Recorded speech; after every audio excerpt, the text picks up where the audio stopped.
In a low-key sense, 1991 was one of the worst years in WWE history.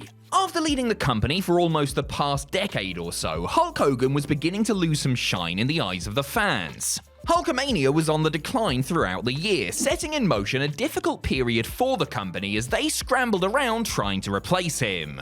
But why should Terry get all the credit? Plenty of other wrestlers stunk up the year as well. I'm Adam Pacitti from Cultaholic Wrestling, and these are the 10 worst WWE matches of 1991. Join us! Number 10, Hulk Hogan vs. Sergeant Slaughter at WrestleMania 7.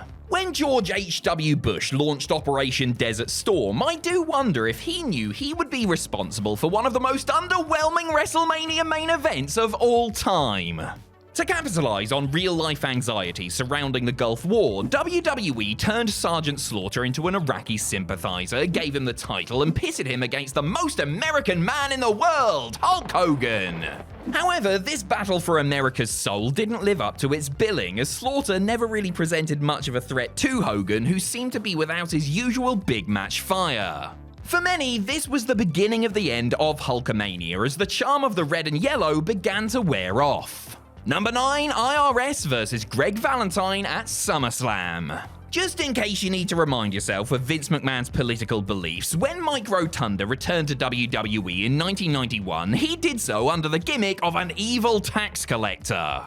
IRS made his pay-per-view debut at SummerSlam, facing off against Greg the Hammer Valentine. However, although he is an industry legend, I think it's fair to say that Valentine isn't the most natural babyface around. The unusual dynamic impacted the match, as the fans seemed to find it hard to get invested in a clash between a new heel character and a hero who wasn't usually presented as a hero. After a little while, IRS countered a figure 4 leg lock into a pinfall for the win. Both men could usually be relied upon to turn in a good performance on any given night, but this one really struggled to get any sort of momentum going.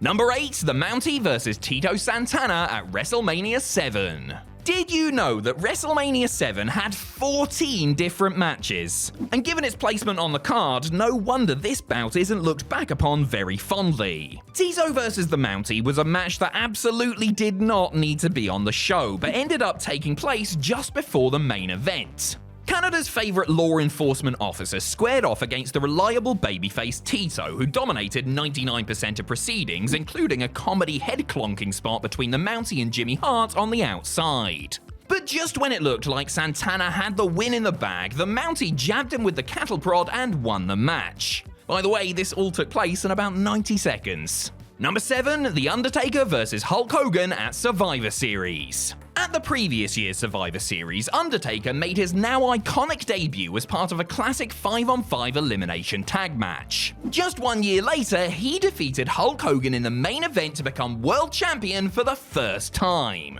It's just a shame the match he did it in was a bit naff. Early Undertaker was an undead zombie and/or mortician without any of the more human elements that would add flavor to his later in-ring persona. No motorcycle, no MMA gloves, no Kid Rock. Form your own opinions. As a result, his in-ring style was also kept deliberately wooden and basic. Early Taker's offense largely consisted of slowly walking around the ring, choking people, and occasionally doing some punches. This style didn't mesh well with Hogan's, who was always most effective against an emotive and dastardly heel opponent. At the end of a match that felt way longer than the 12 minutes it actually went, Ric Flair assisted Taker with the aid of a steel chair. You could drive a bloody bus through that gap, Terry! 3 seconds later, and the Phenom was WWE Champion for 6 days until Hogan got his win back. Hey, at least they'd have a chance to run it back 11 years later at Judgment Day, and what a rematch it was! Oh dear. Number 6, The Ultimate Warrior vs. Sergeant Slaughter at the Royal Rumble. The title match at the 1991 Royal Rumble was pivotal in setting up 2 marquee matches for WrestleMania 7. The Ultimate Warrior was defending his title against the previously mentioned heel Sergeant Slaughter, a match you would expect the kayfabe unstoppable Warrior to win. Instead, Macho King Randy Savage ran down to ringside and attacked the champ with his scepter, allowing Slaughter to pick up the win and the gold. Unfortunately, despite his massive popularity and incredible aesthetic, Warrior always needed a more technically proficient hand to guide him through, and Slaughter was not the man for the job on this night. The one positive to come out of this bout, however, was that Warrior would seek revenge against Savage at WrestleMania in an all-time classic. Then again, on the other hand, it also gave us that underwhelming Hogan Slaughter main event. Number 5, Team Slaughter vs Team Mustafa at Survivor Series. We are sticking with the not actually a sergeant for this one, and his big match at the 1991 Survivor Series. After dropping the title, Slaughter decided being Iraqi wasn't his vibe anymore and went back to loving the good old US of A. This led to him forming a tag team with America's favorite beardy son, Hacksaw Jim Duggan, resulting in a 4-on-4 tag match at the Survivor Series. Slaughter and Duggan teamed with the Texas Tornado and Tito Santana to take on the Berserker, Skinner, Hercules, and Slaughter's old running buddy, Colonel Mustafa. The more observant of you may realize that's actually the Iron Sheik. Rest in peace, Bubba. Most wrestling fans would probably assume that the central drama of the match would involve Slaughter trying to get his hands on his old pal, and they would be wrong, as Mustafa was the first man eliminated. Right, sure. In the end, the babyface team survived with no losses, and everyone was glad to see the match come to an end. Number 4, the Natural Disasters vs the Bushwackers at SummerSlam. This bout saw Luke and Butch trotted out to face Earthquake and Typhoon in what was probably Vince McMahon's ultimate idea of a humorous matchup. Neither of these teams had a particularly dynamic chemistry with the other, leading to over 6 minutes of plodding action. The Bushwackers tried and failed to push the two larger men around, and even the presence of Andre the Giant at ringside failed to liven up a drab affair. The Disasters won, leading to a stare down between Earthquake and Andre to hype a match that never ended up happening. Meanwhile, Butch and Luke were trying to stuff their brains back into their heads after being utterly dominated throughout. The fact that this took place directly after an all-time classic between Mr. Perfect and Bret Hart for the IC title just added further insult. Number 3, Demolition vs Genichiro, Tenryu, and Koji Kitao at WrestleMania 7. Before they became their own weird little island, WWE used to have working relationships with various other promotions from around the world. In 1991, they put on a showcase match featuring one of their most popular tag teams and 2 stars from the Japanese wrestling world. Unfortunately for everyone involved, it was pretty bad. Kitao and Tenryu were both big names in their own right, the former building off his previous career as a sumo wrestler, and the latter for his legendary work in All Japan Pro Wrestling.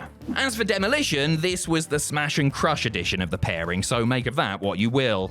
Sadly, WWE just hadn't done a good job with their presentation of the Japanese talent, failing to make the crowd care about the babyfaces of the match. They also barely gave them any time to shine in the bout itself, which was over and done with in under 5 minutes. This had the potential to be really special, but unfortunately, just wasn't. Number 2, Hulk Hogan and the Ultimate Warrior vs Sergeant Slaughter, Colonel Mustafa, and General Adnan at SummerSlam. SummerSlam 1991 was main evented by a wedding. The kayfabe union of Randy Savage and Miss Elizabeth closed out the broadcast of WWE's second biggest show of the year. It was fantastic, and it can't be overstated how popular the pair were back in the day, although they'd already been married in real life since 1984. The ceremony was billed as a match made in heaven, while the actual competitive main event of the show was a match made in hell. And boy, were they right about that.